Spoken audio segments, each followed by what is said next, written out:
বৃহস্পতিবারের নাম হচ্ছে দরুদ শরীফের রাত। আমার নবী বলে, উম্মত বেশি বেশি দরুদ শরীফ পড়িও। নবীরে কেন? তোমার নাম, তোমার বাবার নাম, তোমার অ্যাড্রেস, তোমার ঠিকানা, সমস্ত আইডেন্টিটি সোনার মদিনার রওজা শরীফে উপস্থাপিত হয়ে যায়। তাহলে দরুদ পড়লে আপনার নাম নবীর দরবারে যায় কি যায় না? যায়। আমি আর একটু বুঝাইলে আপনি বুঝবেন। আমাদের পিছনে কবর আছে না নাই? আছে। বাচ্চাদের কবরস্থান পিছনে না কবর আছে। তো বাচ্চা যে মারা গেছে, মা কি কষ্ট পায় না? পাইছে। বাবা কি কষ্ট পায় না? ধৈর্য ধরতে কষ্ট হয়েছে, কিন্তু বাচ্চার সাথে কি কবরে চলে গেছে? না, দাফন দিয়ে দিছে, মেনে নিছে। আল্লাহ যখন মত রাখছে, আজকেই মারা গেছে, আমাদের কিছু করার নাই। মাওলা তুমি যদি নিয়ে রাজি হও, আমরা দিয়ে রাজি আছি। এটার নাম ইন্নালিল্লাহ। এটার নাম কি? ইন্নালিল্লাহ। মানে কি? আমরা এটা বলতেছি, মালিক বাবাটা আমার ছিল, কিন্তু আজকে যখন উনি কি হয়ে গেছে, ইন্তেকাল হয়ে গেছে, আমরা সাক্ষী দিচ্ছি উনি দুনিয়ায় বাবা আমার ছিলেন, চাচা আমার ছিলেন, ফুফা আমার ছিলেন, মামা আমার ছিলেন, বাস্তবে আমাদের কেউ নয়, তোমারই জিনিস ছিল। তা আজকে তোমার জিনিস তুমি ডাক দিয়েছো, তোমার কাছে চলে গেছে। এটা বলে আমরা মনকে কি দিচ্ছি? সান্ত্বনা দিচ্ছি। পৃথিবীতে কেউ স্থায়ী থাকতে পারবে না। এখন যখন দিয়ে দিচ্ছি, কবরে কি মা গেছে, বাপ গেছে, বন্ধু গেছে, দুনিয়ার কোন ইসলামিক স্কলার গেছে? কেউ যায় নাই। আর অন্ধকার মাটির নিচে কবর দিছেন, সেখানে কি লাইট আছে, ফ্যান আছে, জানালা আছে, দরজা আছে? কিছুই নাই। তো যেখানে কিছুই নাই, আমার নবী বলেন, উম্মত টেনশন করিস না, ওই অন্ধকার কবরে আমি নবী আসবো। কবরের নবী আসবে কি আসবে না? আসে। বুখারী শরীফ খোলেন, আপনি আমাকে কবরস্থ করে দিলেন, মরতে তো হবে, কুল্লু নাফসিন যায়কাতুল মউত। আর ইন্নালিল্লাহ কমিটির কাজ তো মানুষ মারা গেলে কি করা, এটা আপনাদের কাজের মধ্যে একটা কাজ না? তো আমিও মারা গেলে যদি এখানে মারা যাই, আপনারা আমাকে কবরস্থ করবেন না? তা প্রথমে গোসল দিয়াবেন, কাফন পরাবেন, খুশবু লাগাবেন, জানাজা পড়বেন, জানাজা পরে আমার জন্য কি করবেন? দোয়া করবেন। দোয়া করার পর তার রেখে দিবেন না, সাজাইয়া তো এখানে মঞ্চে দিয়ে রাখবেন না। আমাকে কি করবেন? কবরে তখন আপনাকে বলবে, কবরে গেলে মানুষ ফুঁসি যায়, মাটির সাথে মিশে যায়, এটা বলবে কি বলবে না? বলবে। আল্লাহ বলে, এটা বিশ্বাস করিস না। আমরা বললাম কেন? আল্লাহ বলে, তুই সূর্যের মতো ডাইরেক্ট আসিস নাই, চাঁদের মতো ডাইরেক্ট আসিস নাই, আসমানের মতো ডাইরেক্ট আসিস নাই। আগে মায়ের পেটে 10 মাস 10 দিন ছিলি। মায়ের পেট ছোট না বড়? কয় হাত হবে? 1 হাত। কবর কয় হাত?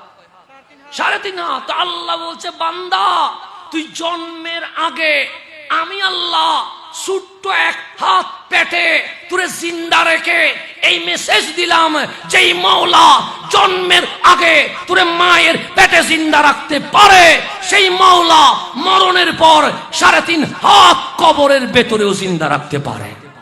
আমার রসুল বলছে, তোমাকে যখন কবরস্থ করা হবে, ইন্নাল আবদা ইজা উদিয়া ফি কবরিহি, কবরে যখন মাটি দিয়ে দেওয়া হবে, এখন কি আমার সাথে আর কেউ যাবে? কবর দেওয়ার পর সবাই কি কবরে বসে থাকে না চলে যায়? চলে যাওয়ার পরে কবরস্থানের মানুষ আছে, নীরব নিস্তব্ধ হয়ে গেছে। তখন বলছে, ফাআতানে মালাকান, কয়জন ফেরেশতা আছে? নাম কি? মুনকার, একজন ডানে ধরে একজন বামে ধরে, ফাইয়ুকাইদানি, আমনারে আমারে কি করবে? বসাবে। এখন কবরে কি লাইট দিয়েছেন আপনি? এখানে তো লাইট দিয়ে দিচ্ছেন, কবরে কি লাইট দিছেন? তো এখন আন্ধার না আলো? আন্ধার। কবরের ভেতরে ফ্যান নাই, এসি নাই, ছিদ্র নাই, কিছু নাই। এখন বসাইছে। বসার পর কবরে কি আরাম পাবেন না ভয় পাবেন? ভয় পাবেন।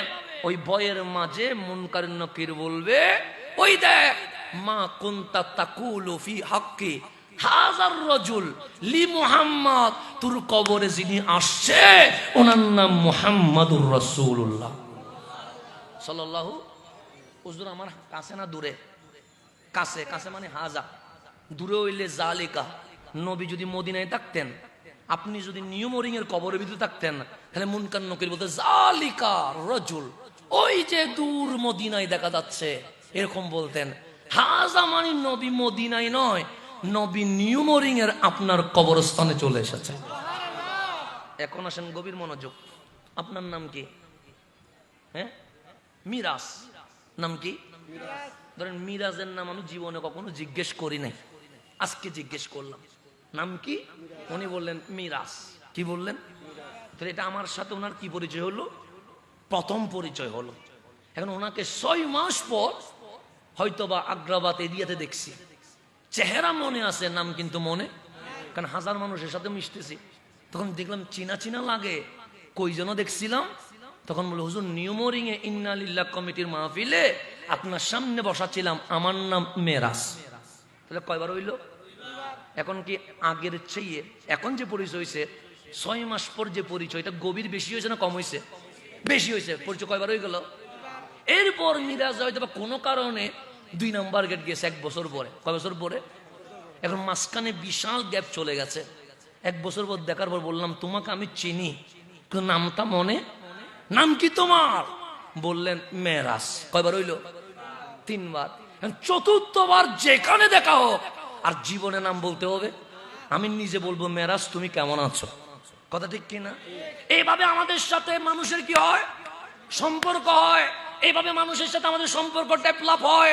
একবারে নাম পরিচয় জানা হয়, দ্বিতীয়বারে আবার স্মরণ করা হয়, তৃতীয়বারে মজবুত হয়, চতুর্থবারে নিচ থেকে কল করা হয়, কেমন আছো মেরাজ, খেয়েছো কিনা, ঘুমাচ্ছ কিনা, এরকম সম্পর্ক ডেভেলপ হয়। তো আজ বৃহস্পতিবার একবার দরুদ পড়েছেন সোনার মদিনার রওজায়, আপনার নাম, ঠিকানা, অ্যাড্রেস চলে গেছে। শুক্রবার দরুদ পড়েছেন, ইয়া নবী সালাম আলাইকা, আপনার নাম, অ্যাড্রেস কামলিওয়ালার কদমে পাকে চলে গেছে। রবিউল আউয়াল 12 রবিউল আউয়ালকে স্মরণ করে প্রতি রবিউল আউয়ালের রাত ভর দরুদ পড়েছেন, প্রতিদিন নাম আপনার কামলিওয়ালার কদমে চলে গেছে। এভাবে মৃত্যু পর্যন্ত দরুদ পড়তে রাখলেন, আপনার নাম, আপনার ঠিকানা নবীর দরবারে চলে গেছে, কবরে চলে গেছেন। মুনকার নাকির বলেন, হাজার রজুল লি মুহাম্মদ, যিনি আসছে ওনার নাম মুহাম্মাদুর রাসূলুল্লাহ। এখন বল কি বলেছিলি, কি বলেছিলি? আমার মন দান বলছে, মুনকার নাকির যখন বলবে নবীর নামে কি বলেছিলি, আপনি যে বারবার দরুদ পড়েছিলেন, সেই কারণে হয়তো আমার নবী মুনকার নাকিরকে বলবে, ওরে জিজ্ঞেস করিস না ও আমার নামে কি বলেছিল, আমি নবী বলছি ও প্রতি রাতে আমার উপর দরুদ শরীফ পড়েছিল।